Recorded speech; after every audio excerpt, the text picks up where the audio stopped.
So, once again, on behalf of all of us in the Root and Branch core team, a big welcome to you all.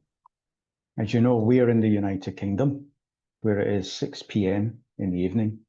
Now, you may be east of us and joining us much later in the evening or even very early morning. Or you may be to the west of us and joining us much earlier. But wherever you are, a most warm welcome to you all.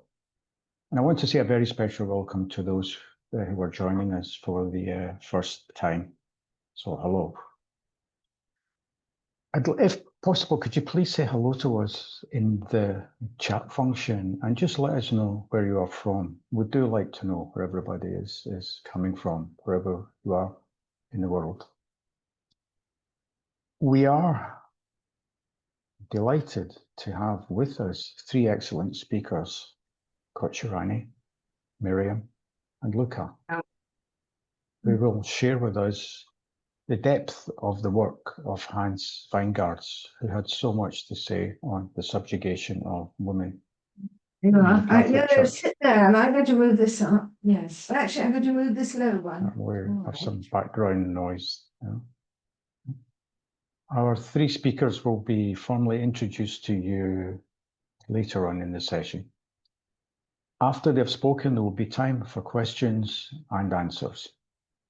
So again, a welcome to you all. And let's just get going as I hand over now to Jeffrey for what is normally an opening prayer. But this time we start with an opening poem by Seamus Heaney. Okay, over to you, Jeffrey.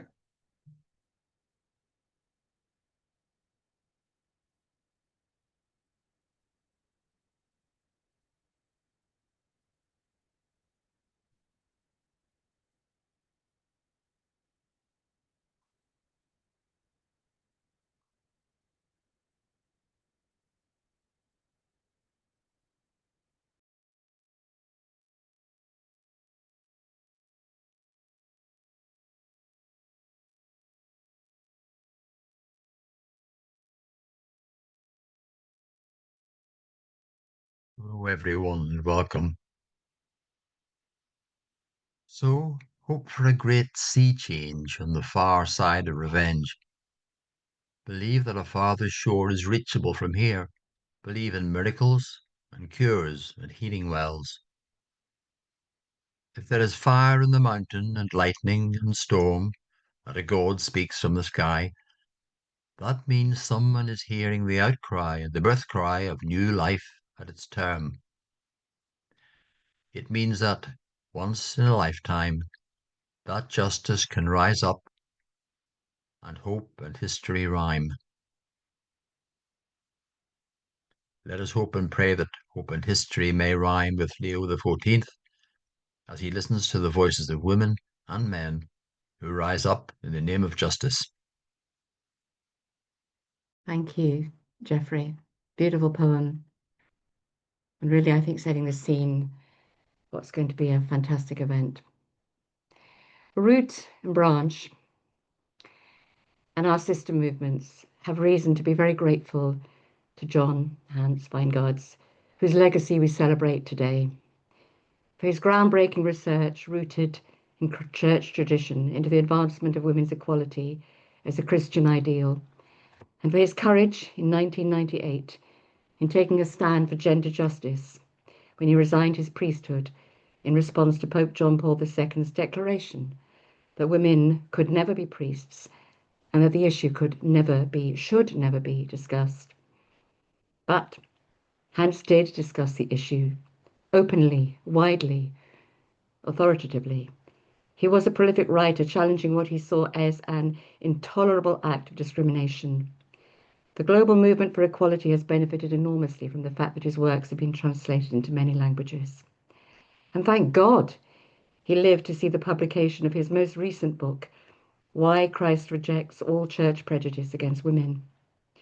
We are so fortunate today to have with us three people who were in various ways closely associated with Hans and this book, and whose works are directly connected with ensuring his legacy. So in the order in which we'll meet them today, Miriam Diagnan is Executive Director of the Wijngaards Institute for Catholic Research, and last year she was appointed by Hans to be his successor after volunteering as Communications Director since 2010. The year she saw a London bus emblazoned with a poster which read, "Pope Benedict, ordain women now," an initiative of Catholic Women's Ordination UK. And I believe that was a catalyst which encouraged her to deep dive into the movement for gender justice in our church. She coordinates communications and action planning for women's ordination worldwide and is an active member of Quo. I've witnessed with Miriam on the Westminster Cathedral piazza and in Rome, and can attest to her thoroughness of planning, her unwavering commitment, and her courage. And after Miriam, we'll meet Dr. Kuchirani Abraham, who's an Indian feminist theologian based in Kerala, India, who engages with the academic and liberative theological fora and movements that are committed to justice and liberation. Amongst her recent engagements, and she may tell us more about that today, is an online retreat on the theme Becoming Krista with members of Indian Women Theologians Forum. She's on the organizing team of Re-Exist, an international collective committed to those on the margins, resisting violence and new forms of colonialization, while reclaiming their dignity and rightful space. Her chapter, incidentally, in Hans's book, her chapter is called Women Are Trapped in a Submissive Mold, is compelling reading, and I recommend it. And in the words of our friend and colleague, Penelope Middlebow, Penelope's words, Kuchirani is a true leader in the way Hans envisioned. Her untiring support for religious sisters, brave enough to take on the establishment, has proved literally a lifesaver. This is righteousness for Jesus' own namesake. And then we'll meet Dr. Luca Badini, who's the Director of Research for the Wijngaards Institute, bringing a wealth of knowledge and illumination to our understanding of governance in the Catholic Church. Luca's the author of Democracy in the Christian Church, a historical, theological, and political case. He's also the coordinator and lead author of and I'm sure you've come across this before, the widely respected 2022, A Proposed Constitution for the Catholic Church. Now, Luca's finger is firmly on the pulse of academic and theological research, helping our church move gradually into the 21st century. Responsible, robust research is the cornerstone of effective writing, campaigns, and actions. And we are so grateful to you, Luca, for your strong commitment to research integrity, which is of incalculable benefit to our movements. Thank you. We're starting with Miriam. Welcome, Miriam. Beautiful introduction, and to all of you at Root and Branch for inviting us to be here tonight in memory of Dr. John Wijngaards, our dear friend. And thank you everyone for joining, for taking the time to be with us. And we're really looking forward to being able to dialogue with you. Genuinely, like, not saying that when the Vatican says that, but genuinely we want to have your questions and your feedback and be able to really hear from you. And thank you for everyone watching this on video later, because it's quite late and early in various parts of the world. So you will see the first slide here that I just wanted to draw your attention to. Here is a copy of the front cover of the book that Kuchirani contributed to and will be talking about. She's one of 8 scholars from across 6 continents that Hans invited to contribute to this book, his final book. And it was actually a unique and non-standard thing that he did, inviting contributors to participate, because he felt so passionately that the church needed to understand the impacts of the discrimination it was perpetuating and upholding. As Rhiannon mentioned, John Wijngaards did resign from active ministry in 1998 and founded Women Priests then in 1999, which is one of 12 educational websites that we have that he founded, our largest and most widely read, and over 10,000 documents proving and holding up the argument that women were always ministers in the church and should be reinstated. And that is a work that has been going on since 1999 with an amazing team of volunteers who are heroes themselves, who worked alongside Hans and Jackie. Here is a note. You'll see a copy of the note. And for all of you who worked very closely with us, and Hans, who I haven't got around to sending this to, I haven't managed to get everyone. Excuse me. This is a personal note that Hans left in his house for all of his family, friends, team members at Housetop. That's the name of the original charity that Jackie and him and Sister Ann Miller founded.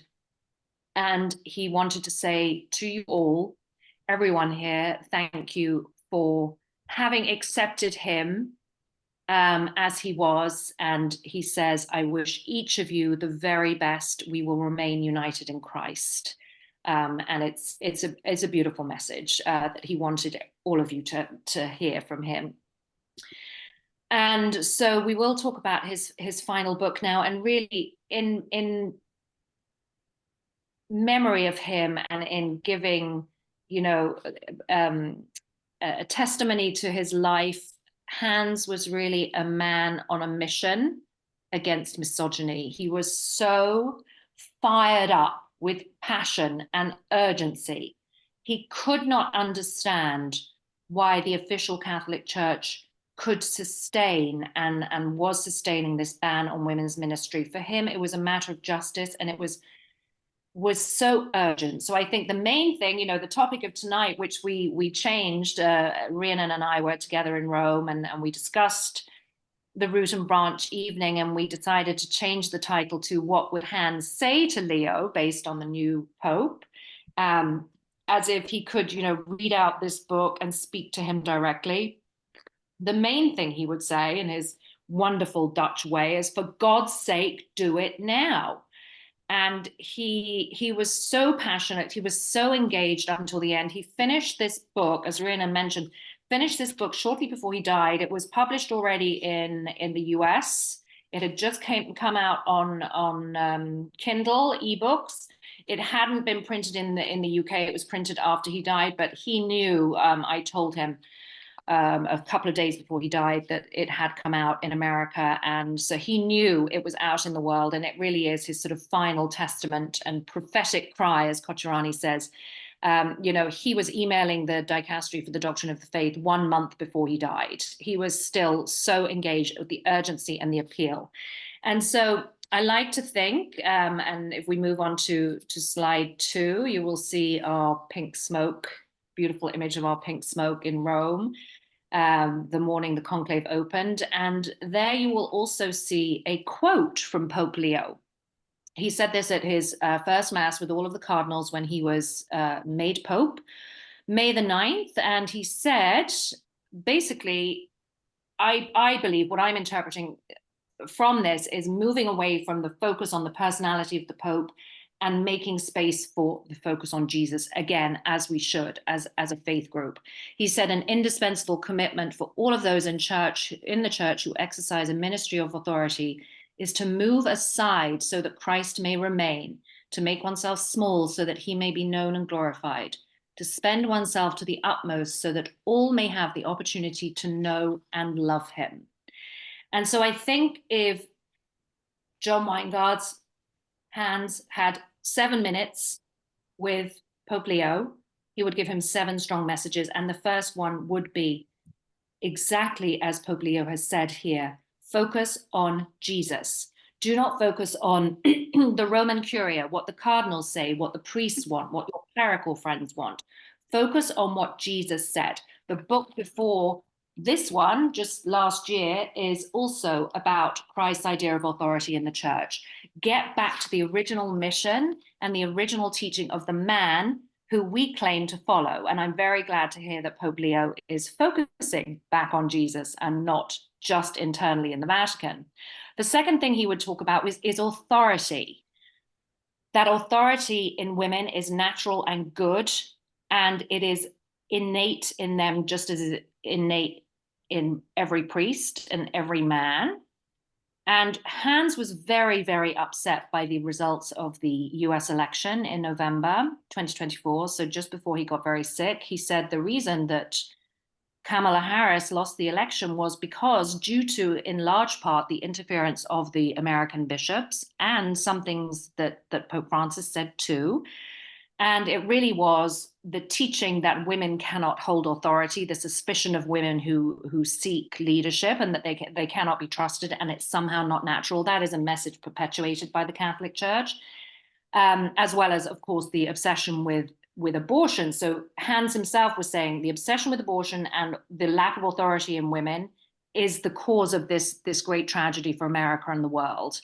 And he would say to Pope Leo that what we need and what we must demand is the unsupervised sacramental equality and authority of women, not just a handful of women that are appointed in Rome. And the third thing that he would say is, as a fellow missionary, Hans was part of the Mill Hill missionaries, and Pope Leo was a missionary himself. He would say, focus on the global church. We need to look at each parish in every corner of the world and see how it is impacting the world to have this model of subservience and subordination carried out via the Catholic Church's ban on women being ordained to ministry. They're doing the work, but they are not recognized for the work. And Kocherani will talk more about that, the local impact of women being denied ministry, even though they are doing the work on the ground. And fourth, he would say, tell the truth. It's all about the truth. And if the Vatican started telling the truth about the hidden history of women in the early church, as Hans and all of our volunteers and all of the wonderful theologians around the world and the wonderful campaigners on this call are busy trying to draw attention to the truth of our tradition and the teaching of Jesus, he would want him to read our evidence, to learn, if he doesn't know and doesn't understand, the truth about women priests. As a canon lawyer, the fifth thing he would talk about as a fellow theologian, as a canon lawyer, he would say to him, you know very well that Canon 1024, which officially banned women from ministry, banished from the altar, was a medieval unjust law. This was enacted in around the year 1050. Our tradition of having women ministers at the altar in various forms and yes, petering out as the Roman militaristic regime took hold, but we've had women ministry for longer than we've been without it. So he would say, it's an unjust law, it's medieval prejudice, and you, of all people, know that very well. And then sixth, he would say to him that misogyny is a sickness, that his aim with this book is to help mend that sickness. One of the wonderful endorsements of the book is by Professor Thomas O'Loughlin, who is a trustee on our board at the Wijngaards Institute. And he has said that this book is a course of therapy for our dysfunctional church. And Hans really believed that misogyny was a mental illness, an affliction that is bringing the clergy down as much as it brings women around the world down, and that it needs to be fixed. And then finally, his seventh message in his 7th minute with Pope Leo, as I imagine it, is to be brave, to be bold, to step up and to challenge those men around you in Rome who say they don't want to be equals with women. They don't want women to be priests. It isn't about them. It's about truth and justice, and he needs to be bold and he needs to be brave, like Hans was. So now I'm going to hand over to Dr. Kocherani Abraham in Kerala, India, and she is going to talk about her contribution to Hans's book. Thank you. Thank you. Thank you very much, Miriam, for bringing Hans so live here, that we could, as though we could hear him. And thanks to Rhiannon for the kind introduction. I really feel very privileged to participate in this event to celebrate the legacy of our dear Hans. Thanks to Root and Branch for inviting me to join Miriam and Luca in this very meaningful conversation. I find this gathering as an occasion to collectively receive the mantle that this great prophet of our times is handing over so that we can take his mission forward amidst the naked realities of the now in which we live. Within the framework of this mantle receiving ritual, the title, What Would Hans Say to Leo, makes sense as an impelling expression that has much to say to those who have ears to hear in biblical terms. I speak now in my capacity as a contributor to the book, which Miriam has already spoken about, why Christ rejects all church prejudice against him. To me, this book, The Last Testament of Hans before leaving this world, is a prophetic cry. By publishing it, I think he wanted the church to hear this cry in clear, loud, and non-compromising terms. Why do I call this book a prophetic cry? When Hans wrote to me in April 2024, inviting me to contribute to this book, he shared a certain pain that he was carrying in his heart. This pain was expressed in his words as, I quote, "It is not easy to survive in our turbulent world, and I'm sorry to say, our turbulent church." End of the quote. The very title of this book depicts this pain that he has carried all along on the question of gender justice in the church. He must have experienced this from the time he became conscious of the deep-rooted gendered inequalities that characterize the Catholic Church, and this has remained in him to the very end of his life. And definitely his being in India so many years before he left priesthood must have, and what he saw in the Indian church and where women are in the Indian church must have really sharpened this pain and led him to this prophetic response that he made with his life. A prophet, as we know, is a person deeply sensitive to the disconnect between the vision of wholeness as envisaged by the divine or the creative energies of life and the reality of its distortions. The title he gave to the introduction of this book, it says, "Church prejudices against women are real and harmful." It's a pointing finger to this reality of distortion that women continue to experience in the Catholic setting. This was certainly a prophetic burden that Hans carried in his heart. And so the last section of this book is titled as Church Prejudice Against Women, a Worldwide Problem. To illustrate this, he invited us from 6 different locations of this world to speak the truth of our experiences with prophetic courage. Initially, the title I had given to my short article was Women Have Their Say as Church, because in our initial correspondence, what Hans told me that there would be a section on women have their say. And I didn't want to put it women have their say in the church, but I put it women have their say as church. But later, after he went through and all, he said, he suggested that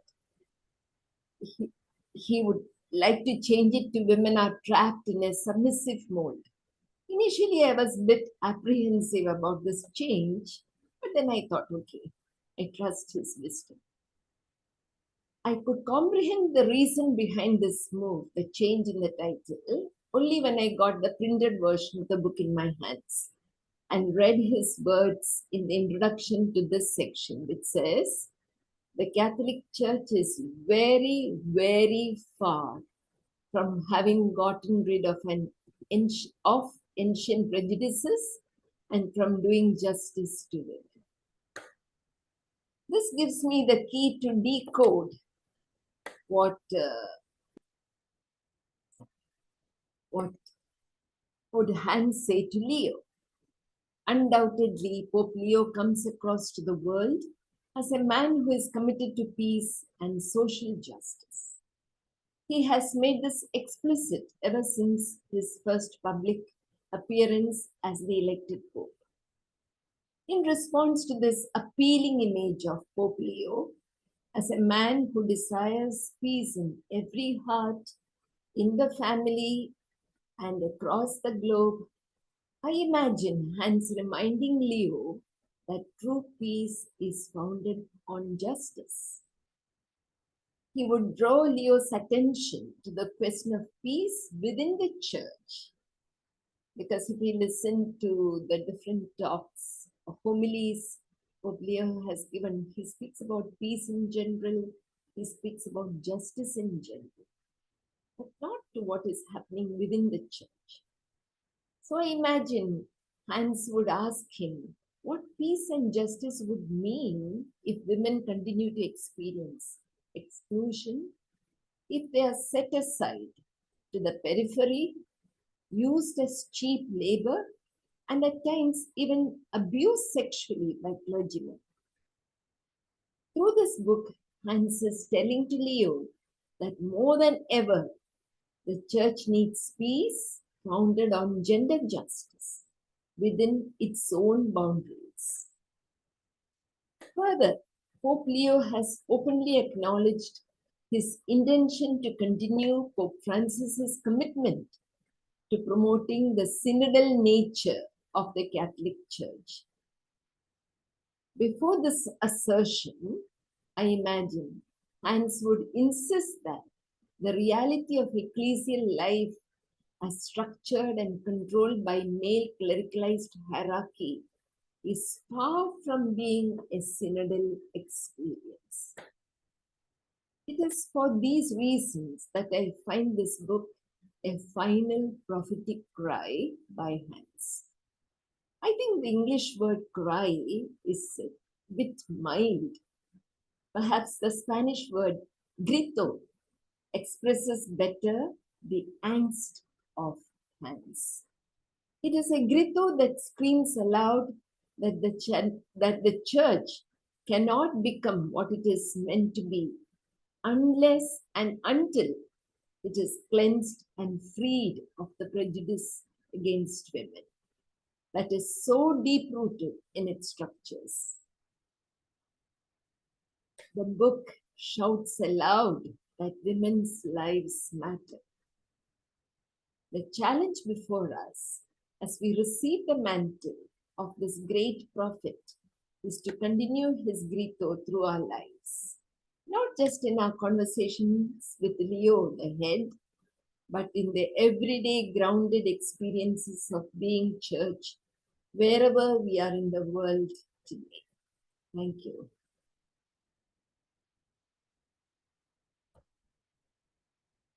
So I invite now Luca to join the conversation.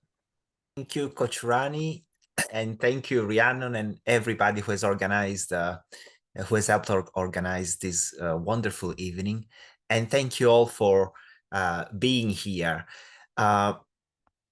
We've already heard a lot about Hans. I'm going to focus a bit on one of his distinctive sort of vision for how to challenge the Vatican, and also a bit about what we are doing to bring forward this vision of his. As you have probably realized, Hans was a missionary. He was a teacher, first and foremost, and he was a very rigorous researcher as well.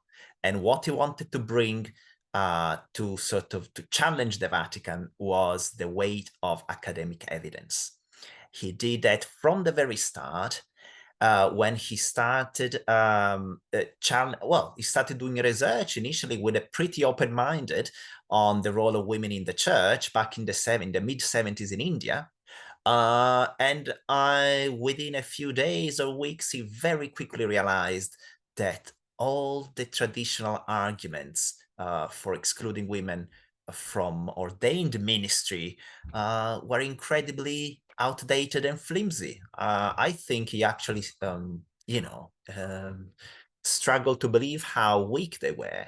And since then, he has made it a mission to always be extremely fair in dealing with Vatican teaching, showing what the Vatican arguments actually are, and then explaining very, very clearly on the basis of evidence from the Bible. He had trained as a Bible scholar himself, and church history, why they were wrong, why they were groundless, why there was no evidence to support them.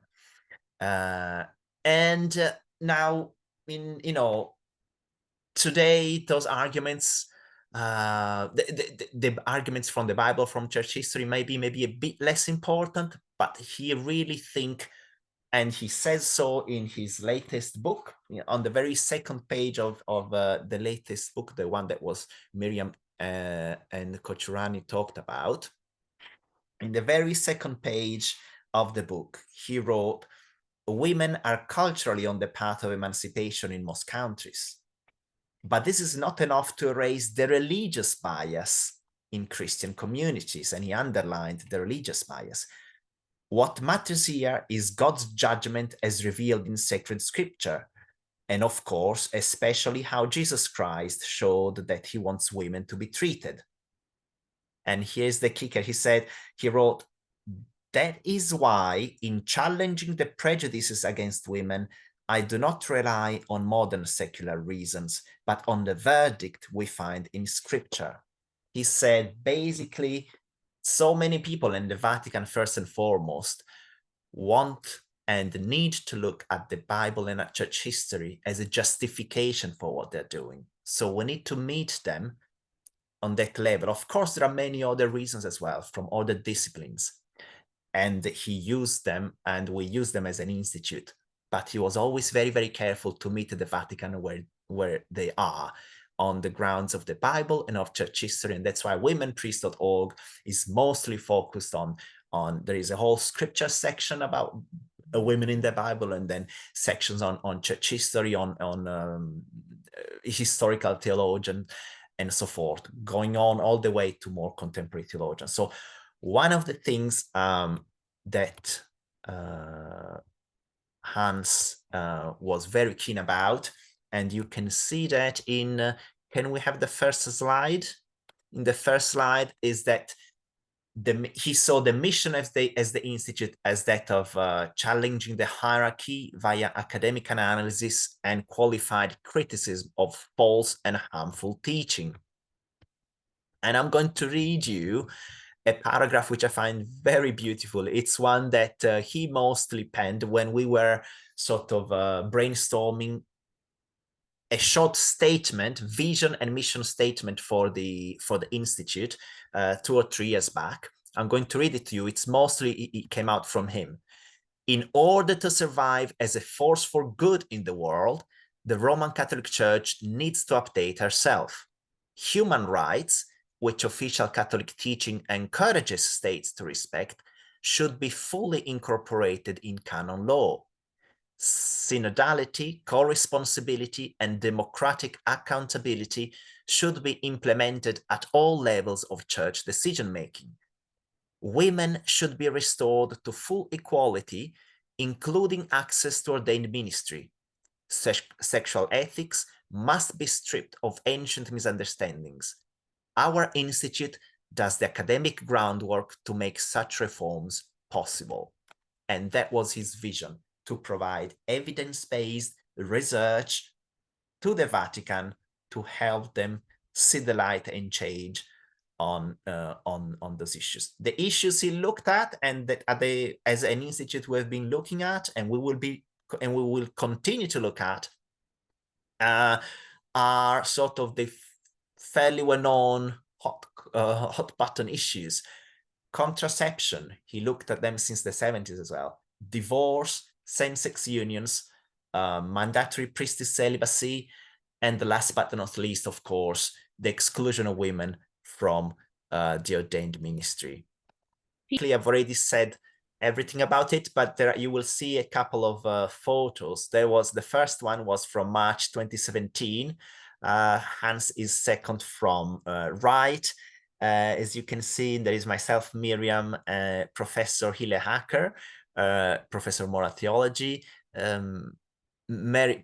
former President of Ireland, Mary McAleese, who is also a doctor in canon law, and then Professor Irina Pollard from Australia. We went to the Vatican to talk about our research report on family planning, on contraception, on the need to revise Humanae Vitae because of the enormous harm and that papal document, that the papal prohibition of using contraceptives has been doing since 1968 to millions of Catholics worldwide, especially the poorest, especially those who have a more differential attitude towards papal teaching, or are less capable of critically analyzing them. The second photo is much more recent, is from just last October 2024, the beginning of the second and final session of the Synod on Synodality. You just about see Miriam personally handing to the then Archbishop Laszlo Nemeth of Belgrade in Serbia, who has since been made cardinal, our petition to Pope Francis to reintroduce women deacons. And I underline that it would be a reintroduction because, of course, we have already had them for a millennia in the past. If we can move to the second slide, please, and final slide. We have heard Pope Leo saying recently, only informed people can make free choices. Of course, Hans couldn't agree more. It's why he dedicated his sort of life to putting and making freely available online all the evidence for that to see, for people to be able to free themselves of what he saw as mental cages on all those issues, on sexuality, on family planning, on divorce, on women's exclusion from ministry. And as for what we are looking for going forward to sort of carry on his legacy, his latest book has been delivered to the Vatican by Miriam. We have had a number of sort of initiatives over the past couple of years or so. There has been the constitution, a draft of a proposed constitution for the Catholic Church to try and put together into a legal framework all the commonly asked for reforms of the Catholic Church. So mandatory, democratic elected, and deliberative parish councils, for instance, which Hans saw as key to having a vibrant and democratic Catholic Church at the grassroots, at the parish level, where decisions are taken by the community or by its elected representatives, and not just by the parish priest, with all the dangers that brings. As you all know, the parish church may be very conservative, may be authoritarian, then another one arrives and things have to maybe change 180 degrees and so on. The petition on women deacons, which you've just seen from the photo. Our reports on contraception and family planning from 2016, on same-sex relationships from 2018, and the ongoing one, really massive and important one, on the ethics of abortion, on ethical issues surrounding abortion, which again is something that Hans came up with, rightly saying this is an issue that many Catholic institutions don't want to touch, don't want to address papal or Vatican teaching on this, but it's something extremely important to raise, and it's something, again, an issue again about which the voice of those most affected by it, women, is largely ignored. And most of you might not have heard, but there is a beautiful sort of a recommendation by the Synod on Synodality about the way to discern controversial doctrinal issues. And they say, and I'm just quoting it by heart, but basically the gist is they say that the method needs to include the voices of those who are most directly affected by the doctrine or issue under consideration. And so, of course, our report on abortion will pay particular attention to the voices and experiences of women. As for the methodology, you've heard a bit from Miriam. Hans has never been shy in personally challenging, in the sense of writing and exposing his and sending his argument and his research to the Vatican, to different people. And this is something that we will continue as an institute. We hope that in this new climate of greater synodality, we won't just need to contact the Vatican, but also episcopal conferences, national churches, especially if they're given more freedom than they have been given so far. So we will be very keen to be working with episcopal conferences, particularly, for example, especially the most active ones. There are those, for example, the bishops in Latin America. They are very well organized, both nationally, but also at the level of at the continental level, as it were, of Latin America. So that is something that, and many of our reports have already been translated in Spanish, something in Portuguese as well. So that's something that we are looking at doing, and with other episcopal conferences around the world. And as you can see, with Vatican Insider friends and supportive priests and religious. As for the lay of the Leo land, will Pope Leo change his mind, or can he change his mind? I'm personally sure he can, and most likely on some things he will. We will continue, as Miriam, I think, made it very clear at the beginning, to carry on with your help and with the incredible support of the volunteers that have been helping the Institute for, in some cases, for decades, to provide all we can, all the research we can to the Vatican. Thank you very much. Thank you so much, Miriam Kuchurani and Luca. Fabulous. And thank you for talking to us so openly and honestly about the Hans and his deep legacy of scholarship and fearlessness, and of course his unwavering commitment to justice in so many areas. Will Leo listen? Well, imagining those conversations between Hans and Leo was very interesting. And well, let's have those conversations with Leo for Hans, for us, and for all the church.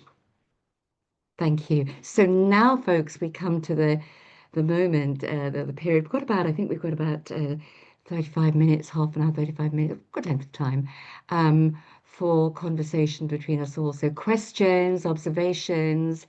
If you would prefer to put your question or observation in the chat, I do have colleagues here who'll be looking out for those, but it is nice to see you.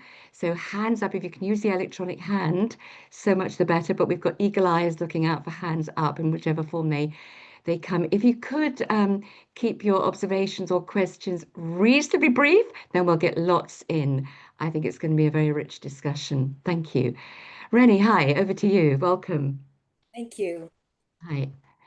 We just finished having our CCRI meeting, talking about how can we work best with Leo, just this very question. So we were all eager to get over here for your meeting.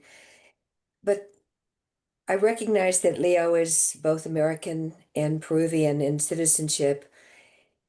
And we've talked about this, but we don't really know where he stands on women's issues, except that my sense of it is that his Peruvian culture kind of outweighs his American culture when it comes to women's equality. But I don't know that. I just wonder if anybody here has looked into it more or knows more about what his openness will really be, given that he's spent his life in Perugia, and we kind of know the general cultural tendencies in Latin American men. So what do you all think? I'd sure like to know. Great question. Who's going to take that? Shall I start, and then obviously Please. Katarani or Luca, please come in. Really, it's a good question. I think, yes, of course, he is influenced by the culture in which he has spent his formative years, as we all are. But then there is also an obligation on people, especially in leadership positions, to open their minds and open their eyes and see the global issues in front of them. And discrimination against women is not a niche topic, and it's not something that can be excused by cultural nuance, because it impacts everyone. And the Catholic Church needs to be held to account to question those cultural views, because really the discrimination and the exclusion of women is not a modern issue. It is medieval prejudice. It is prejudice that was handed down from Aristotle to the Roman culture and then imposed upon Christianity by the Roman culture. So that was, 1500, 1800 years ago. And so it's not about his formative years in Peru, really. It's about he is sustaining and justifying medieval prejudice. And there are men from all corners of the world who are so open to women. There are priests that I studied with in the Berkeley Jesuit School of Theology who came from, who were in their late 80s and from, the global south, who said, of course I want women to be priests. It's ridiculous that these nuns are helping me in my parish and I sort of swan in and swan out and they're not allowed to administer the sacraments. So I think we can't give him too much leeway to use cultural norm. And he's only 69. He can't even claim to be old, And he was schooled in America, which you might not agree with me now, but it's such an advanced culture. And so I don't think I can let him get away with any kind of prejudice that he can say is geographical and of his time. That's very well made points. Luca, Kuchirani, do you want to add to that? Yeah. I think it's a bit too soon to assess what would be his position, because, reading his homilies or talks, I get the feel that he's trying to tread on safer ground, initially. But I imagine in India, when we heard he's an Augustinian, Augustinian is a monastic congregation and it's on the conservative side, at least here in India. But I think this man could be open. So I think it is very important for feminist groups within the church to keep our voices loud and clear, of what we are wanting, so that, he will be sort of pressurized to take one step further. I am sure he would understand the notion of gender better than Pope Francis. Pope Francis was benevolent. He would appoint a few women, but I don't think Pope Francis had any real idea of what gender meant, or he didn't want to understand. But I think he was too simple and he preferred to give women space, but not to understand gender justice. Whereas from that point of view, I think Pope Leo would be a little more open, because his exposure to the world has been, even as the superior general of the Augustinians, he has traveled a lot and he's been hearing this over and over again, what women are claiming. So I have little hope. I think he doesn't have much time on this issue, to be honest. Mm. And his link to Peru is, as Miriam said, is not particular excuse. And the evidence for both of these affirmations is the fact that just 6 months ago, around September, October 2024, the Pew Research Center, the guys who run surveys and polls, put out the results of a large survey in Latin America, or was it just Chile? I can't remember now which one, but basically, I'm just checking it now. No, in all major Latin American countries, Catholic support for ordaining women as priests has risen significantly in the last decade. Now, significantly here is really an understatement, because listen to the numbers. Support has moved more than 20%, say, from the mid-40s to the high 60s in about 10 years. More than 20% in about 10 years. This is breathtaking speed in sociological terms as a cultural change. The support has gone from the mid-40s to the high 60s in most Latin American countries as a support for ordination of women as ministers. I don't see that changing. I don't know whether he's aware of that or not, but it's really nowadays seen as, I think, by a lot of people, despite their cultural baggage, which I'm not denying in many parts of the world is still very, very strong, but being exposed to the different practices of most of the sort of Western world, where women have attained a level of freedom and autonomy and emancipation, will simply accelerate this process. And I think as an American, I hope he's aware of that. And that he will have to act as a consequence, because you don't keep unity by not moving. That is something that should be obvious. Anyway. Thank you so much. Absolutely. I mean, niche, that word, women's empowerment. How can it be a niche issue? It's a universal responsibility, isn't it? Thank you very much for that, Margaret Mary Moore. Welcome. Thank you. I just wanted to say, it's a question for everybody. Don't you think that when Pope Francis had the Anglican woman bishop face-to-face in a meeting with him, that he was giving us a nod? Because we have an official dicastery for ecumenical relationships. We have never denounced the Anglican Church. We still have a dialogue. We still respect them. If it was anathema and it was a bad thing to do, was not doctrinally correct, Pope Francis would not have had permission to meet with her as an Anglican, and he did. So I think if we have the eyes to see, there was a nod there that we should take and go with. What do you think? Yes, well, that's a very good point, Margaret Mary, that I think a lot of the arguments that I hear as a campaigner sort of out there is, we don't want to end up like the Anglicans, and we can never be in communion with the Anglicans because they've ordained women. But yet he did meet with that woman bishop, and we've got a beautiful photo of it on our homepage, I believe. And was he being charitable, and was he just being kind and welcoming, or was it deeper than that, as you suggest? And I think absolutely it's a great sign, and it's something that we should talk about, and bring it up. I personally haven't made that connection, and I like thinking about that. We have Christina Rees on this call. Hello, Christina, who was very key in the campaign for women's ordination in the Church of England.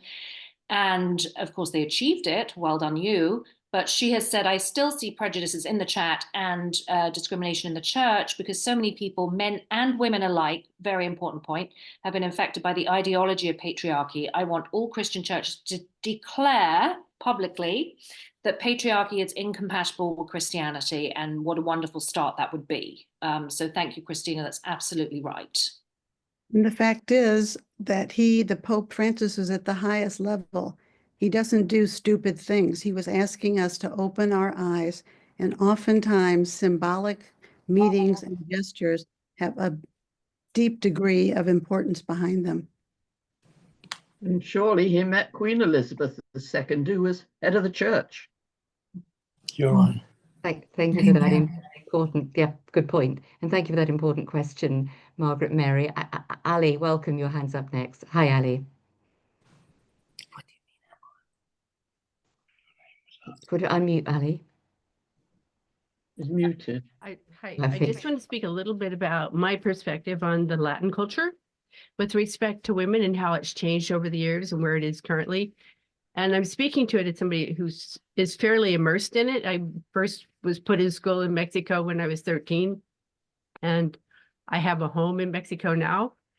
And there's been a huge sea change on two things. One, women's roles in business, in the government. And I mean, this is probably really illustrated by the fact that there's a Mexican La Presidenta now, as opposed to the male presidents that have been the case in the past. But women's presence in business and government is, I consider it as equal as it is in America, in the US, which is where I spend most of my time. It's very different than it was decades ago. It's far more enlightened, and it's not to say there are not femicides and there's not any macho men, but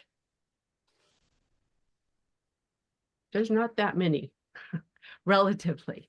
I mean, they have their examples from television, they have their examples from the way the laws have changed. And I think that Latin America in general is very similar. But so that's one sea change. The treatment of women and the respect for women has greatly improved over the decades.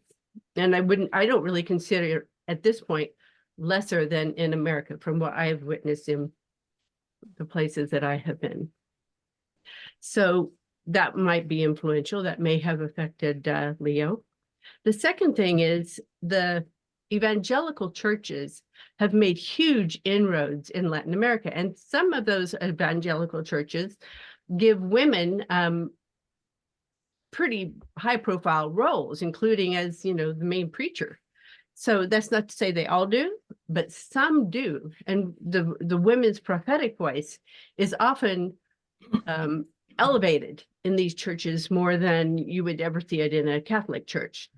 So in Mexico, over the years, 10% now evangelical versus 70 some for Catholic. But in Peru, I just looked it up. It's and it's increased dramatically in just the last 5 years from 13% to 17%. 17% evangelical, but the Catholic is only 60 something, low 60s. So in terms of competition, religious competition, I think if I were running a business like the Catholic Church, I would be thinking carefully about what I might do to improve the standing of the church in the communities in which it finds itself in the world, which is not the same as it was in the medieval time when it was kind of the only option, or you could go kill somebody and maybe be a Protestant. But well, I guess that's a little later than medieval. But nowadays there is very clearly competition in the religious world in Latin America, and I would imagine is there in India? I don't know. I'm curious how this has taken place in other countries. But plainly, there are women's roles in evangelical churches that are in some evangelical churches that are not present in most Catholic churches. And that includes straight at the pulpit. Wow, that's so any comments or observations from the panel? Thank you, Ali. That's very good to know. Thank you, Ali. Yeah, I think it's just more evidence that there's more sort of layers of nuance, and I don't know Latin American culture very well at all, but that he would have had different influences. And sometimes I think people choose. You can say, okay, I can see this sort of feminist movement and all of this layers of authority that but I'm going to stick with the ones that I agree with. You're sort of self-selecting, isn't it? Yeah, and I mean, he's kind of been the bishop of a sort of a out of the way town in Peru. I don't know much about that town, and I don't know. I mean, I don't know nearly as much about Peru, but in general, in Latin countries, the laws now protect women, whereas the inequality in the workplace, for example, that they did not in previous decades. And it's hard to say what exactly his environment was like in Chiquisub or whatever that small town is called.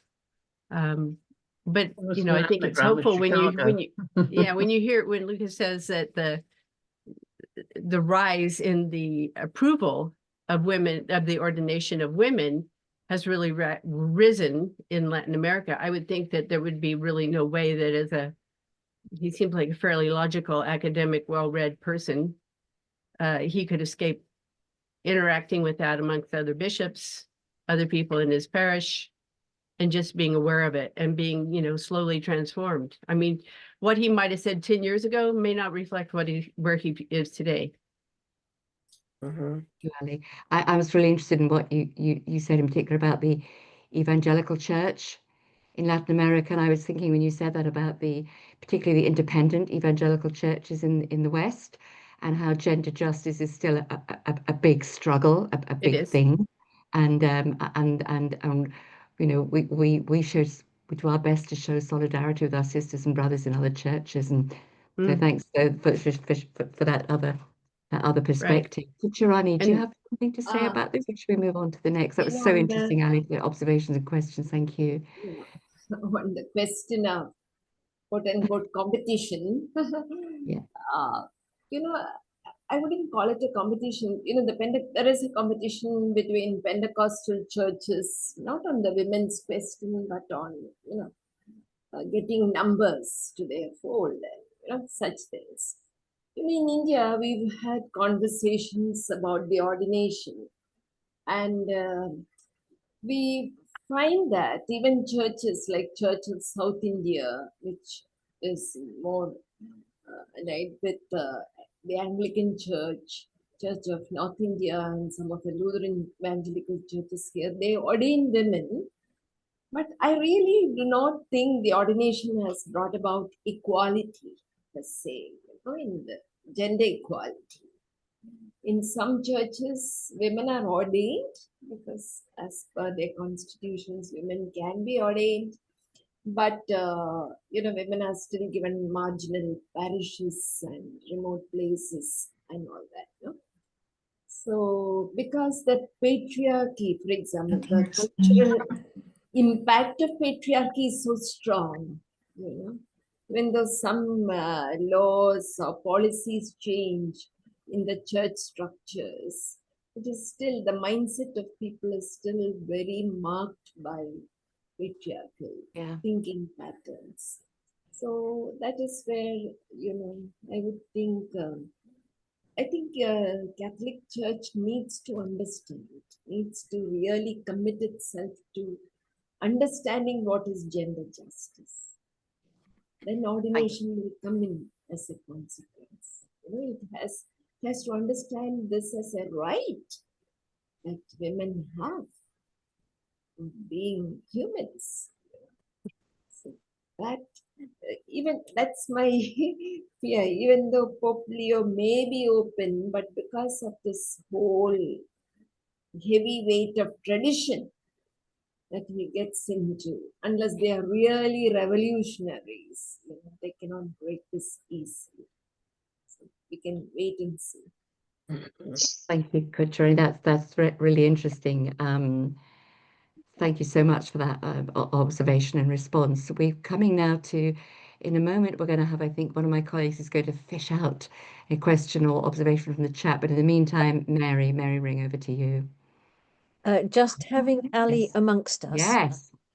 I want to thank her for her superb volume if anybody here hasn't got it, head to the Wijngaards site, the Wijngaards site, and find out how and why to get it, or just Google Ali's own website, alikatouche.com. If we're talking about the weight of patriarchy and the absolute utter, bless them, ignorance amongst parishioners, certainly in our UK part of the world, this is a superb book for showing us how the evidence in artistic art and artifacts simply cannot be redacted or changed in the same way that written texts could and were. So Mary and the early Christian women, thank you again and again, Ali. I cannot tell you how often I come back to this. Cheers.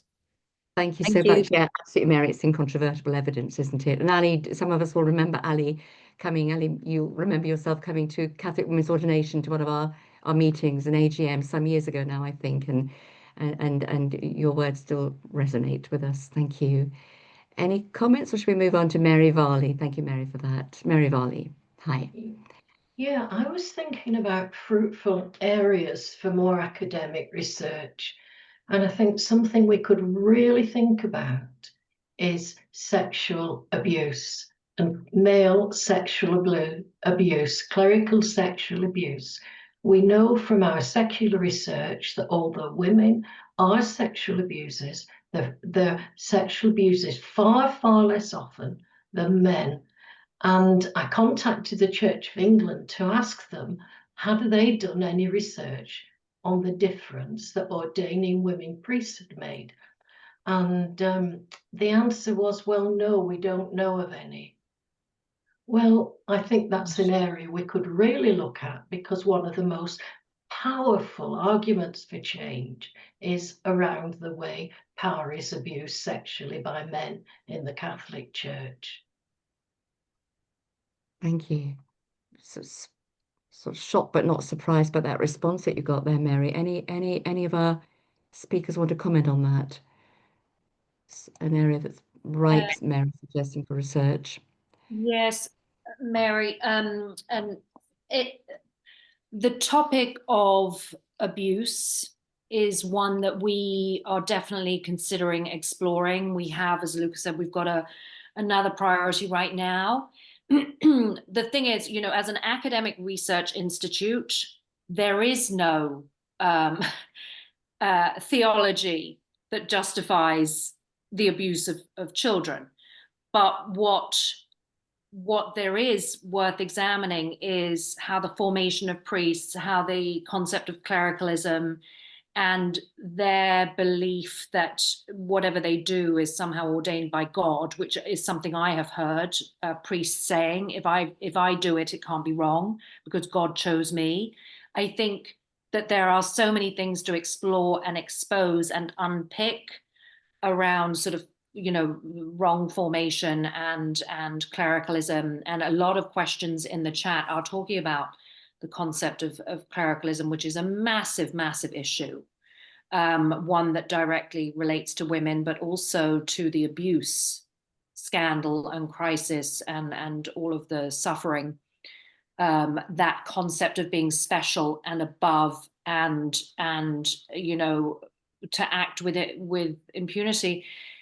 And when Pope Leo said last October, as many of you have rightly pointed out, that to ordain women, to sacramentally ordain them and to get them to join the ranks of clerics would be to clericalize them. I mean, we could do a whole session on the nonsense that is that claim of clericalism. It's actually very easy to unpick and just shout down. But it's something that when people like Pope Leo and Pope Francis say it, they're being clerical themselves when they accuse women that they would automatically be clerical. But it's this concept of being superior and above. And actually, I think priests, clerics only have that because they know women can't join them. A core part of that feeling of superiority that contributes to clericalism is knowing that no women will ever be your peer, that you are ordained by God as a superior person, and that by being in the Catholic Church as a cleric, you have no fear that women will ever be anywhere near you. So it's so tied together. It's a big topic and something that we will take on. Yeah, thank you. And that paradox is being discussed in the chat as we speak. Nothing like a pope, I think it is, the top cleric, selected by clerics, complaining about clericalism. Absolutely. Thank you for that. Any other comments, or should we move on to Joyce? Joyce's hand's up. Folks, we've got about 10 minutes I left for just want questions, to so add please. on. It will be really great if the institute takes it up. But I was thinking in a country like India, which is so religious, particularly women religious are really, maybe they are very free and bold within their institutions. But when it comes to the question of the church and ordained men, they become very paralyzed. So to speak up on clergy sexual abuse is very difficult. When we've had this strong case of which we'll be speaking next month in R&B, it was so conspicuous, the lack of support that this nun got from other women religious. When there was a public agitation to arrest the bishop in the city of Cochin for very many days, and people from all walks of life were, joining in different parties and all that, political parties, some for their own vested interests, but women religious kept away because they feel if they support a survivor, they are tarnishing the image of the church. Because even in this kind of countries like India, the priest is a synonym of God or Christ. So they may call an abuse outside the religious sphere. So I think if there is a strong initiative to speak up on sexual abuse within the church, it would be really good. Thank you. Thank you. Thank you for those words, Gujarani. We've got about 6 or 7 minutes left. So we've got Joyce. Welcome, Joyce. And there'll probably be time for one more question or observation after Joyce. So, and if you haven't done so yet, while you're listening to our speakers and our questioners, do please put yourself into the chat, because it's really rich. There's a lot of conversation going on. Thanks, Joyce. Welcome. Well, thank you very much for this. It's very encouraging. There is one aspect of patriarchy that we don't often, well, I've never heard it mentioned until I read a book by a rabbi. And he said he's an Orthodox rabbi and trying to do what we are trying to do, to get the women to have equal say in their particular section of Judaism. And he said when women are not accepted as equal, and when they are not accepted even for the ministries, they are being treated as less than having the image of God. They are not treated as being in the image of God. And it really struck me, because very often I have heard that even from our priests, that a priest is something special and they can only be the representative of Jesus in the Eucharist, of Christ, and all this. And this is goes back 2000 years and more. 2000 years before in the Hebrew scriptures, and since Jesus in the patristic fathers, who closed all sites for women, gradually coming to the point where, we couldn't be anything else but supportive. So that really struck me, and I just wanted to make it to bring it into the fore of this, because it is very important for me that, we are the image of God, and we are equally as men the image of God. Thank you. Thank you. Just before our panel respond to that, that's so good, Joyce. Thank you. Just to say that Susan will be in a moment, will be our last questioner, but I have, because of time, but I have absolutely no doubt that we will carry on this conversation in the days, weeks, months to come. We will meet again. Thank you, Joyce. Anyone from the panel responding to Joyce's points? Very well made points. I think Jimmy Carter, in that famous speech to the Parliament of Religions about 15 years ago or so, which is sort of entitled "Why I Lost My Faith for Equality," because of equality, of gender equality. He makes that it's actually the speech that Therese Katterbash, who also was director of the Wijngaards Institute at the time, was fond of recalling. And in that speech, Jimmy Carter said something like, religious leaders, especially Christian religious leaders, had two choices with the Bible, either to emphasize the authority of women or to demean it. And they went for by and large, they went for the second one. Now, that's not an accurate quote. It's just from memory, but it's very much true. And they went for, they handpicked select texts taken out of context. Yes. And for their own purpose, such as in 1 Timothy, women must be silent in the assembly, and then they forget all the examples in the New Testament of women preaching, women teaching. Right. And Apollos, one of the most famous preacher and a very well educated Jewish rabbi, essentially. And you have a woman, Priscilla, correcting him in private about something he was saying wrong. And so they come back and they tell you, oh yes, but that's because women can preach, but they can't preach in public. All sort of nonsense. Obviously, if you have the capacity to teach and to preach, whether you do it in public or in private, you can't really, but no, it's the sort of how do you say, absolutely nonsensical eisegesis that has been used for centuries to try and keep women out. Keep us in the private sphere. Thank you, Luca. Thank you so much.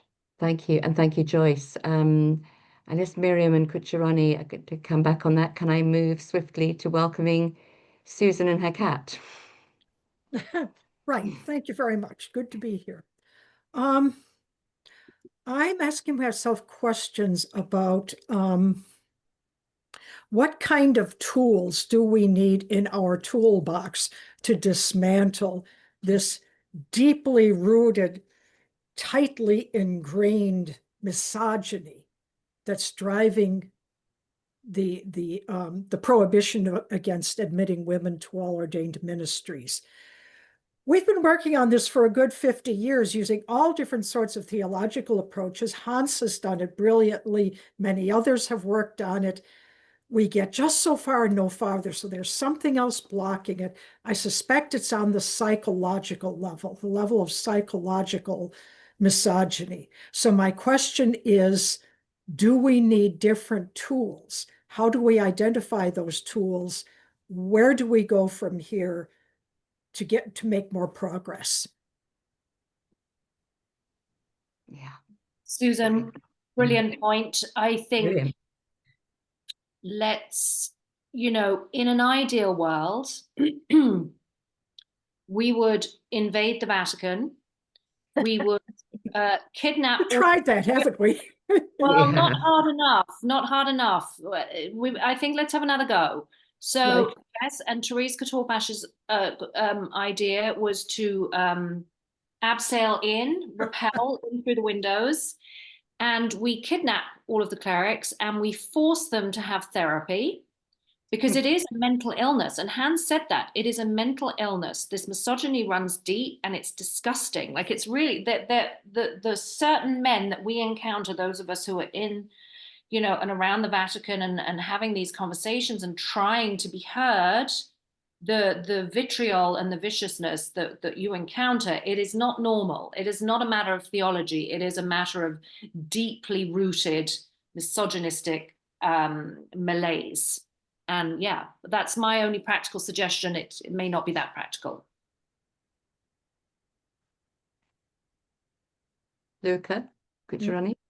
Yeah, I mean, things haven't, one thing I would say, Susan, is that it's not as if everything that's been tried so far has been useless. Things have changed, although, you know, the men who can make the decisions, they haven't done it so far, but the pressure is building.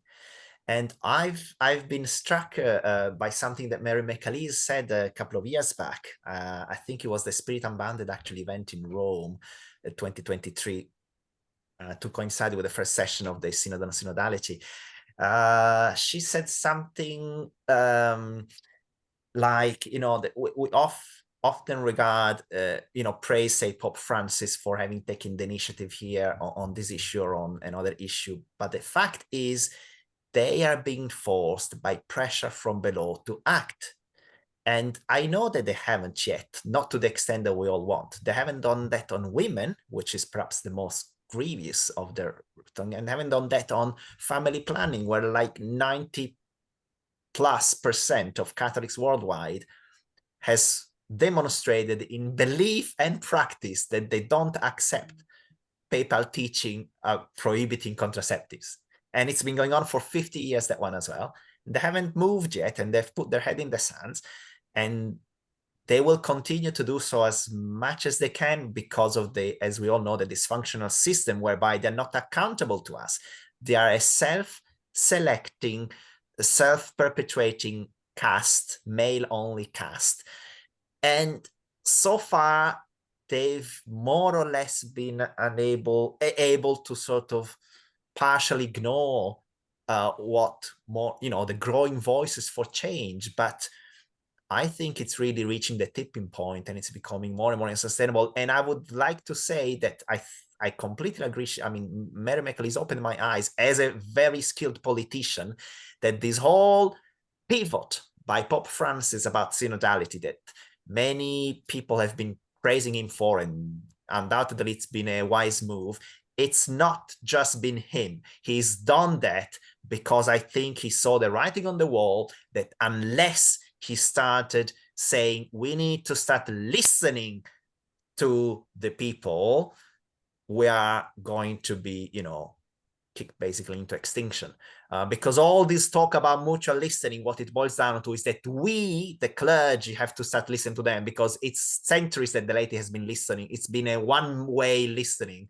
So this mutual listening, basically, it's a diplomatic way of saying the hierarchy needs to start to listen. And this has come about not because of divine intervention into Pope Francis's brain, but because people from the grassroots have been saying for decades, this is, unacceptable. You can't just come up with your own nonsense in the head and impose it on all of us, and then put your, hands in the ear and stop listening when we say it doesn't make any sense. Thank you very much indeed. And I'd just say, some of you have seen it in the chat. Christina Rees, thank you for your your optimistic note there. How to dismantle prejudice? Well, challenge, change laws, speak to people's heads, hearts, and guts. And then I think you wrote, study how people change their minds. There are ways. Thank you for that. We needed to hear that. The last word now will be with Ali. He'll come back to us. Ali will be our last questioner. Can I just add a word to Susan's question? I think it is Audre Lorde who has said the master's tools will never dismantle the master's house. So we have to create new tools. I would want women to be ordained because we have only this structure available in leadership. Okay. But still, when we really look into the history of how ordination has come into being, a lot of it is not really founded on Jesus's vision of what he wanted the community to be. Okay? So we have to we have to find new tools. And for me, one very powerful tool is subversion. You have to subvert power at the grassroots. And I'll just give one small example that I put in this book also. Yeah. You know, we have a movement in India called the Indian Christian Women's Movement. And the Kerala chapter of this movement, drawing inspiration from Pope Francis, is, you know, Pope Francis taking the washing of the feet outside of the church. We just decided we are going to wash the feet because in Kerala, the Syro Malabar Church bishops announced we cannot include any women in our liturgical service to wash the feet because, you know, we know deep down it is their patriarchy because they cannot think of bending down to touch a woman's feet. You know, in India, to touch a woman's feet is only to take blessing in the Hindu culture. And Christian patriarchy, particularly our clerics, it would be anathema for them. So what we decided is, we said, we are going to take the whole ritual from the church outside. We will be not only women whose feet are washed, we will be Jesus washing the feet of others. So we started holding this every year in Holy Week. We would hold this in different places, centers for battered women, and we would get the media to give a write-up. And for me, that is subversion. Don't wait for the permission of these people to bring about change. Yeah. You've reminded me, talking about new tools, and actually Hans's last book is it's very practical, isn't it? It is about tools. Thank you. And the last word with Ali, but we will resume these conversations, no doubt. Ali, do you mind being brief? As we're overrunning, and I apologize for that. Yes, I am. With respect to tools, I was going to say that the evangelical egalitarians or evangelical mutualists are miles and miles ahead of the Catholics at this point. And they're fighting very hard against the complementarians, and they're doing it on the web. They're doing it in popular books, and they're taking every single verse that is used against women and contextualizing it against other verses in the Bible. And they're very sincere about it, and it's really, in my opinion, it seems to be working very well. They're very good biblical students and professors in some cases. And I think that is a tool that we definitely could use in the Catholic Church. Absolutely. I mean, just learn from them. There's the number one person I think who's doing it is an Australian named Marg Mowczko. You can look her up online. Her last name is Mowczko. And she reminds me of Hans. Her website's translated into Spanish and to Portuguese and to Urdu. So, and she's got a number of people helping her, just like Hans did. And but she's a very important one, but there are many others. The other thing is, don't discount what ancient art is going to bring forward still. And I think that what people can see is something that's even what they see with their own eyes when they see women at an altar in ancient art is something that opens them up in a way that just words can't. And we're still working on those things as tools. Thank you. Ali, if you have a moment, would you mind sending those references to any of those references about the evangelical church to Root and Branch? Because, as you know, we've got ecumenical leanings, and we're absolutely very interested in those themes. Thank you very much. Okay. Thanks for that. Is it okay now, colleagues on the panel, if we stop the conversation for now, but we will resume it. There is absolutely no doubt about that, 100% certain about that. I'm now going to pass over to my colleague Sue Williamson, who's going to thank you. Thank you, Sue. Well, I don't quite know what to say, because the first contributions from the three of you were amazing. And it's such a great witness to all the work you've put in. But the questions that came up really challenged us all, and the answers given were quite varied and quite deep. And I do think the chat will offer a great deal, but I'll just pick out one or two things really. I was thinking about Kucharani and the action that they do in India, that they're outside the structures. The quote from Audre Lorde, "You cannot dismantle the master's structures with the master's tools." That's one that we have thought about a lot. And I just don't know where we go with this, but I tell you, everything that's come up has been so profound. And issues of patriarchy in different cultures, especially in India, and a balance in Latin America where things are changing a lot. Let us hope that all the work you put into this, you three, and the other people who contributed so much will be listened to. And thank you so much for this contribution, which is a beginning of many conversations. Thank you very much. Thank you. Super, Sue. Thanks. Hi, Mary. I'm aware that we've run over. We try to stick strictly to our 90 minutes. So I'm going to be very swift, dear people, and look ahead to our next meeting, next Root and Branch. And we shall be welcoming back Kocharani, also Virginia, who I have seen here tonight with us, which is brilliant. Astrid, so Kocharani, Virginia, I don't know if you can follow my cursor.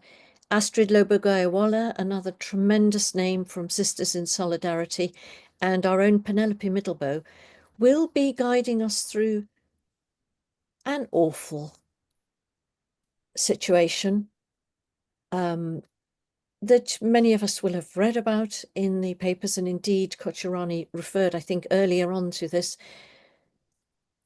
A respected former Mother General of a small diocesan congregation in Kerala, who, after multiple rape and sexual abuse by her bishop, finally found the courage to file a complaint and was completely shunned and received multiple threats from her own congregation, the people about.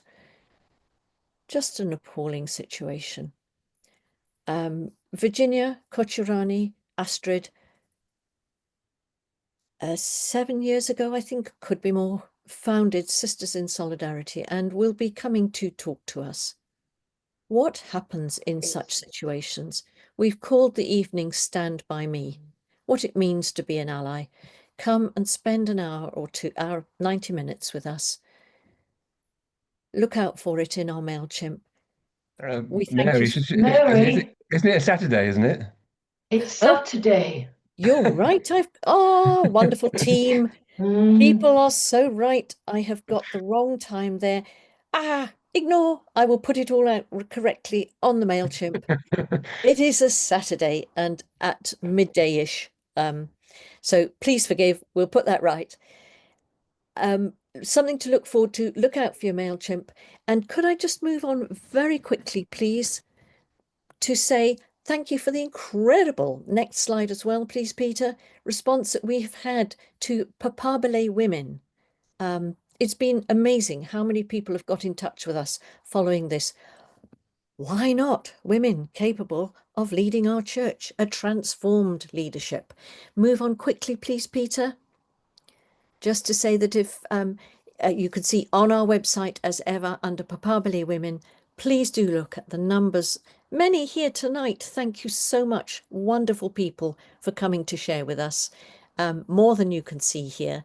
Women who already lead in our church. And may I just commend to you, for those of you who can access the online tablet, I do believe that this article about Miriam's detention in Rome 2 weeks ago, Rhiannon's detention in Rome 2 weeks ago, Alicia's detention, shocking, quite shocking. Do read about it in the tablet online. It should be in front of the paywall. And last one, please, Peter. I think Rhiannon is kindly putting in the links. If anyone wants more of Miriam after tonight, here's a super one of her interviews. This is Radio Kerry, and I think Rhiannon is putting the link in. Do listen. It draws heavily on Ali, and it just socks it to them. So thank you, people. Much to look forward to. It's been lovely to see you all tonight. God bless. Thank you. This is the blessing from Sister Ruth Fox. May God bless you with discontent, with easy answers, half-truths, superficial relationships, so that you will live from deep within your heart. May God bless you with anger at injustice, oppression, abuse, and exploitation of people, so that you will work for justice, equality, and peace. May God bless you with tears to shed for those who suffer from pain, rejection, starvation, and war, so that you will reach out your hand to comfort them and to change their pain to joy. May God bless you with the foolishness to think that you can make a difference in this world, so that you will do the things which others tell you cannot be done. Amen. Amen. Thank you so much, Joyce. It just goes for me to say again a very special thanks to Kochirani, Luca, and Miriam for a very thought-provoking session. Much to think about and go forward as we strive for this simple desire for equality of women in our church, being excluded simply because of the way God made you. And a special thanks to all our guests who have joined us tonight, our faithful Root and Branch friends, and also those who have joined us for the very first time. And I'll just end by wishing you all a good evening, a good morning, or a good afternoon, and hope to see you again. Bye-bye. Thank you.